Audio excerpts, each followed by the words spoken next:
Last time out, the DTM fraternity was at the famous Silverstone circuit in the United Kingdom in wet conditions, and it saw Robin Kielers become the first double winner of the season to put his championship aspirations back on track.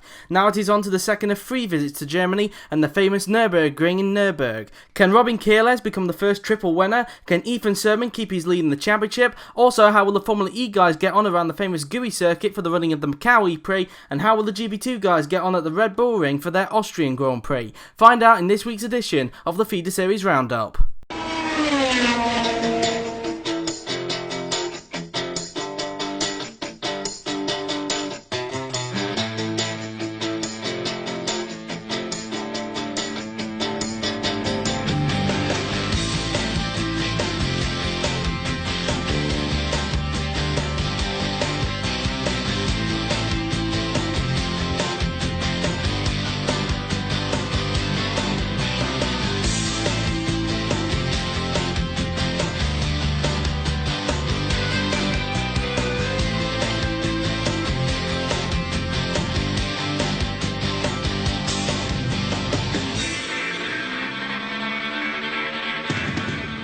So welcome to another edition of the Feeder Series Roundup. For the second time this season we have a triple bill as all 3 Feeder Series categories are in action in 3 different countries. Let's kick things off with round 2 of the GP4 Formula E Offline Championship at the GUI circuit in Macau. Last time out in the first ever Formula E race it was Leon Cerner in his Virgin Racing who became the first ever winner ahead of the Viper Racing and Felix Krebs. But can Leon continue his form here at Macau or will the German be stopped? Well, let us find out, shall we? To take us through the action, here is our Formula E narrator, Al Warrior. The teams and drivers arrived at Macau for the second round of the 2014 Formula E Offline Championship, its most challenging race of the season. After qualifying, it was once again Felix Krebs who took pole position ahead of former top-tier drivers Sam Thompson and Alan Wolff. Completing the top 10 were Schlegel, Skillen, Stillau, Willows, Brown, Jones, and last race winner Leon Cerner. The race got underway and everyone navigated turn 1 without incident. Thompson overtook Krebs into turn 2, while Wolff had a look up the inside of Felix into turn 3. Despite clipping the wall, Thompson managed to keep the lead of the race while everyone else settled into position. Lap 5 and Laura Chung suffered a mechanical failure, causing her to retire for the second time in as many races. It wasn't the start she had hoped for. Lap 8 and Adelaide E-Prix winner Leon Cerner tried to make a move on Brown for 7th place. However, they made contact at turn 3, forcing Cerner to back down and giving Brown some breathing space. A couple of laps later on lap 13, and this time it was Brown trying to overtake. He made a move on Stellau for 6th into turn 2, but Marcus wasn't done yet. Stellau tucked in behind Brown to attempt an overtake into turn 3, but Wilson defended and Marcus couldn't avoid punching the China racing driver into the wall, who then collected Fulgenzi and Jones, causing a pileup that involved several drivers including Lopez, Vasseur, Humming, and Kress. Eventually, everyone got out of that situation except for Lopez, who was stuck behind Brown's stricken car and had to wait for the marshals to remove the China racing machine in order to rejoin the race. In the end, no one but Brown suffered terminal damage out of all that, with Fulgenzi only suffering from wing damage. It was only 2 laps until the next retirement, with Noah Schlegel suffering a puncture while running P5, the German parking his car alongside the long straight between turn 2 and turn 3. Lap 16 and race leader Thompson made his pit stop, with other drivers like Cerner, Min and Monroe doing the same. While this was happening, Davi Suarez retired due to mechanical problems unseen by the cameras. Lap 17 and Skillen came in for his pit stop, rejoining 6th place. A lap later, Alan Wolff pitted, but wasn't fast enough to keep Skillen behind, who was now in an effective 3rd place. That same lap, Cerner was battling with Vasseur down the long straightaway, but missed his braking point into turn 3, causing him to crash into the barrier and retire. On lap 19, Felix Krebs pitted and came out in 6th place behind both Skillen and Wolff. Vasseur also pitted the same lap and rejoined 14th. Lap 19 saw more action when Fulgenzi tried to overtake Min into turn 3, but both of them managed to outbrake themselves somehow and crash into the barrier, retiring on the spot and almost taking out Monroe in the process. Lap 20 saw the rest of the drivers take to the pits, as Willows, Stillau, Jones, Tomaselli and Juhasz all made their pit stops. The same lap saw William Duncan suffer a puncture coming into turn 23, forcing him to park his car and retire. After 21 laps, it was Sam Thompson who came through to win the Macau Prix, with Max Killen only 8 tenths behind in second. The two Viper Racing cars finished in a good P3 and P4, with Wolf leading Krebs. The rest of the top 10 were Willows, Monroe, Stillo, Chatfield, Vasseur and Tobias Kress. Marcus Stillo managed the fastest lap. There were 5 classified DNFs as Duncan, Fulgenci and Min completed 90% of race distance. In the Drivers' Championship, Felix Krebs stays top with 36 points, with Thompson moving up to second with 25 points, tied with Leon Cerner. Max Killen moves up to 7th in the standings after his impressive performance. In the Teams' Championship, it's Viper Racing in first with 59 points, with Venturi in second, 21 points behind. There's a battle for third place as Edams, Dragon and Virgin Racing are separated by 4 points.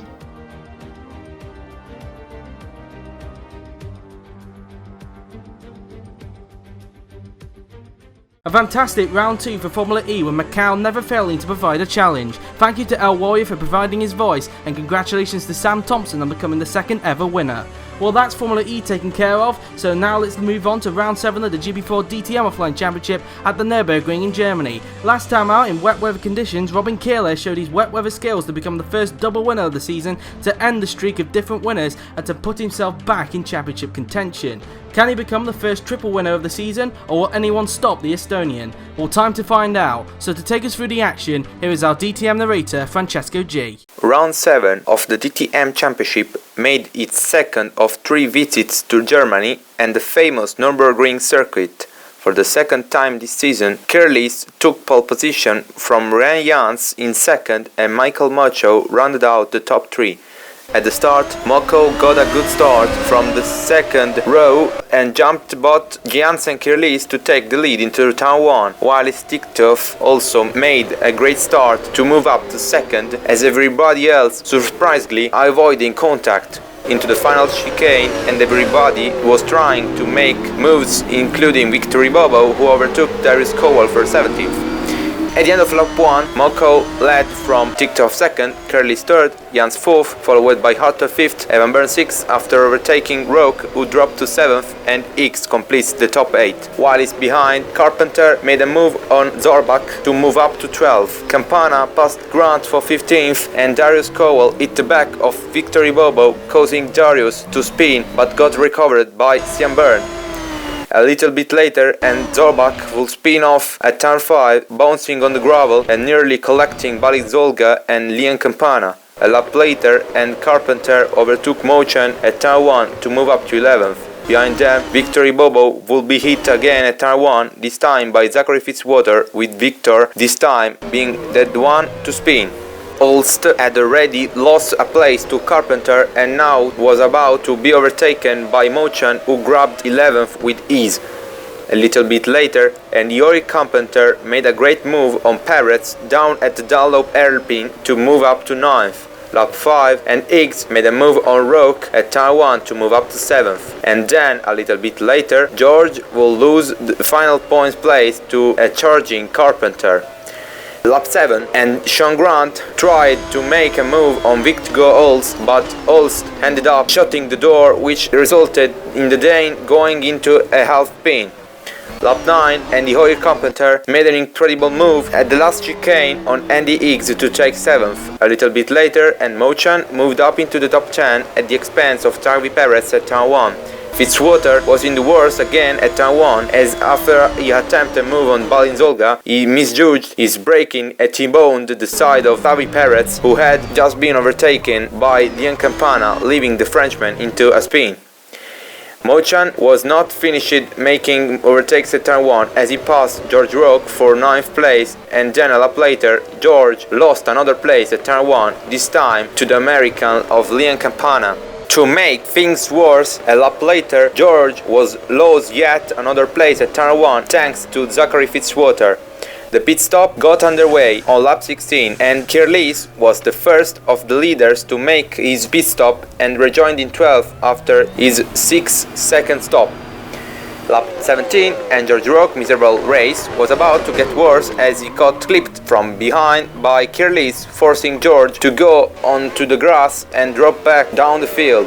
a lap later, and there will be more contact at the last chicane, this time involving Barton and Carpenter, with Barton being the one ending up in a spin.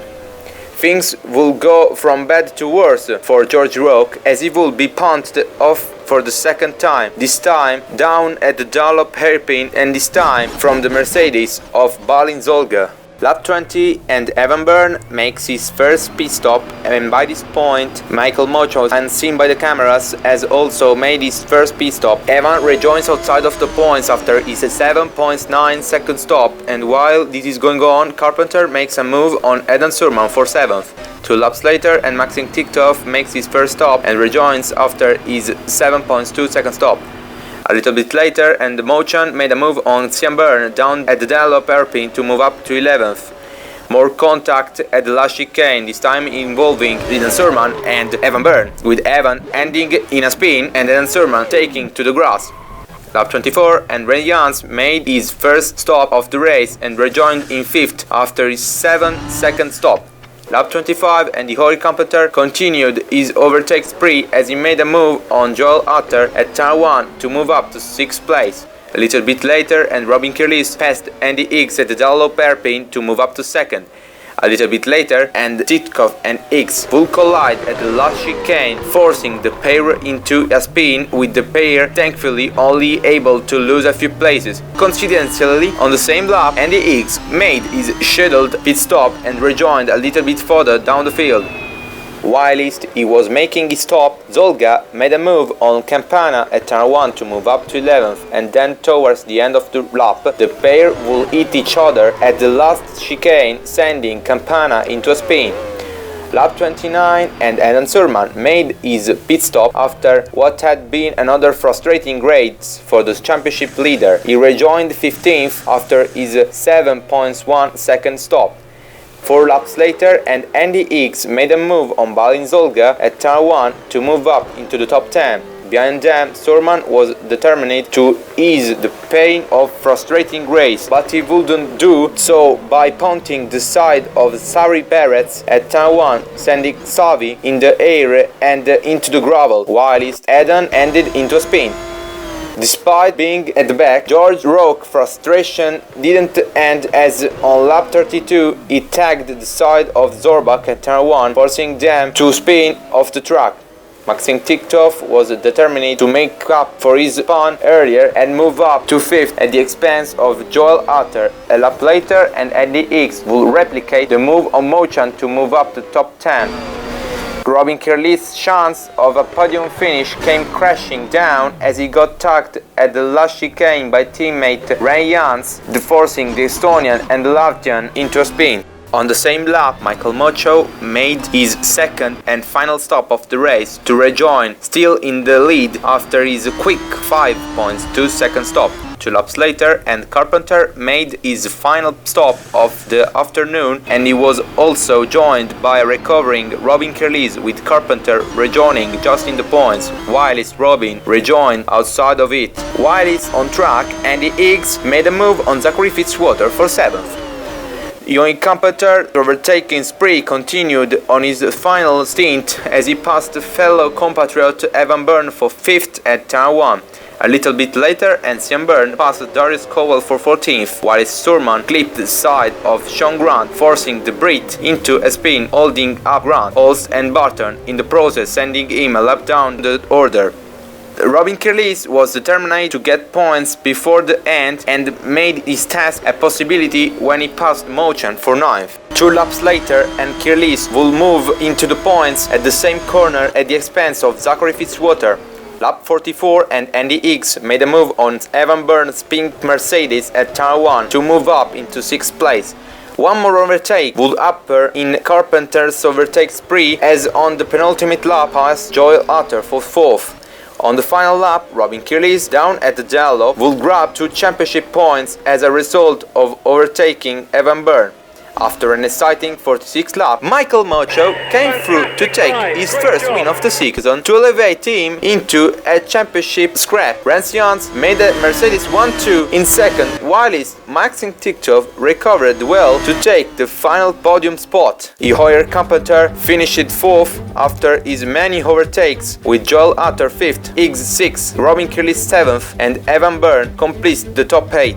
There were no classified retirements as everyone saw the checkered flag with no mechanical issues or crashes. In the Drivers' Championship, Robin Kirley takes the lead by 1 point ahead of Edan Surman thanks to Edan's non-points finish, whilst Michael Mocho moved up to third thanks to his win and is just 2 points of championship leader Kirley, whilst Grant, Campana and Rock are still tied, albeit for fourth this time.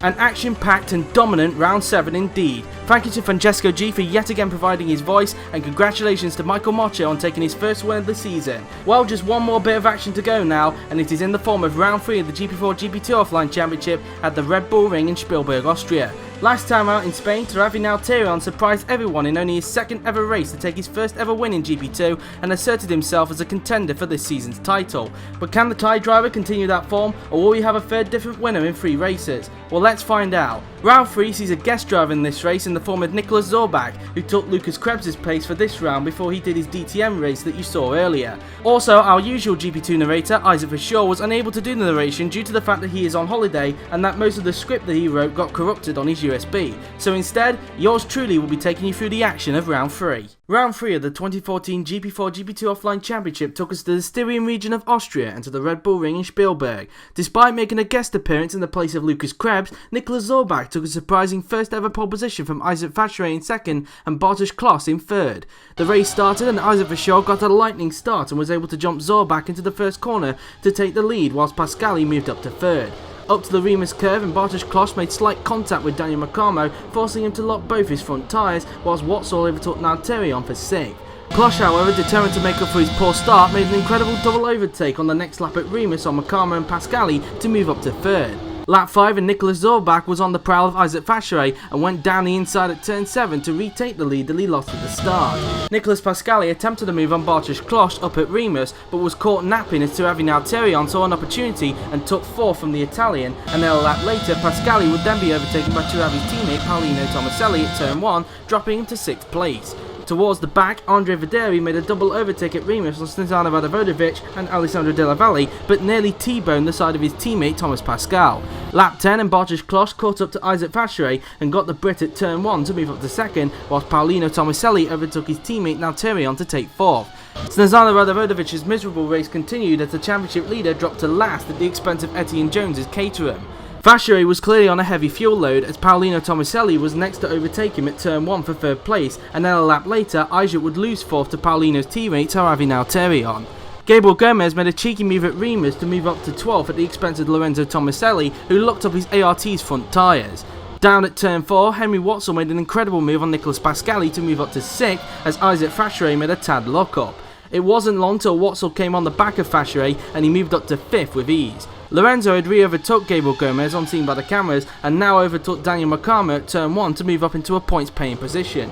It was time for the mandatory pit stops and it was Paolino Tomaselli who was the first of the leaders to pit, but there was a disaster for his team as teammate Ravi Nalterion also came in, meaning that the Thai driver would have to stack up behind Paolino, and by the time the Italian finished, Ravi had to wait for his mechanics to get his tyres out. This left Ravi tumbling down the order as a result. Snezana Radavodovic's race was about to go from bad to worse as Etienne Jones, who Snezana re-overtook unseen by the cameras, cream crackered into the back of her, forcing the pair to pit for repairs. Lap 23 and Henry Watzel pitted for his mandatory pit stop, with his pit stop lasting for 7.9 seconds. However, he got held up a bit as he had to wait for Gabriel Gomez to come by. A little bit later, and race leader Nicholas Zorbach pitted for his mandatory pit stop, whilst Bartosz Klos, who was eating into the German's lead, set the fastest lap. He rejoined in second after his 8.5 second stop. Tim Verhofstadt was having a quiet race in his Campos as the Belgian stopped for 8.7 seconds, dropping him out of the points. A short while later, temporary race leader Bartosz Kloss made his stop, and although he wasn't able to get the jump on Zorbach, he hoped that these fresher tyres will allow him to close up and pass him on track. After staying out for quite a while, Isaac Vacheray made his stop and rejoined in 4th after his second pit stop. Lap 29 and Joel Dyer made an incredible move at Remus on the recovering Turavi Nalterion to move up to 13th place. A four-way scrap for 16th was starting to brew as Daniel Adventure, Thomas Pascal, Alessandro Della Valle and Andre Videri all made it through Remus without somehow crashing or making contact. Joel Dyer was determined for points and made his intentions quite clear as he passed Jordi Vermeulen at turn 1 to move himself one place away from the point. A lap later and Daniel Adventure made an opportunistic move on Jamie Griffiths around the outside of Remus as a result of the Welshman getting pinched by Turavi Nalterion. Snezana Radovojevic would yet again drop to last as Thomas Pascal passed her at turn 1 but later returned to favour a corner later. History was about to be made as Nicholas Zorbach became the first guest driver in the GP4 OC fraternity to win a race after a brilliant drive from Polish driver Bartosz Kloss in second, with Racing Engineering's Paulino Tomaselli finally getting some good luck to round off the podium.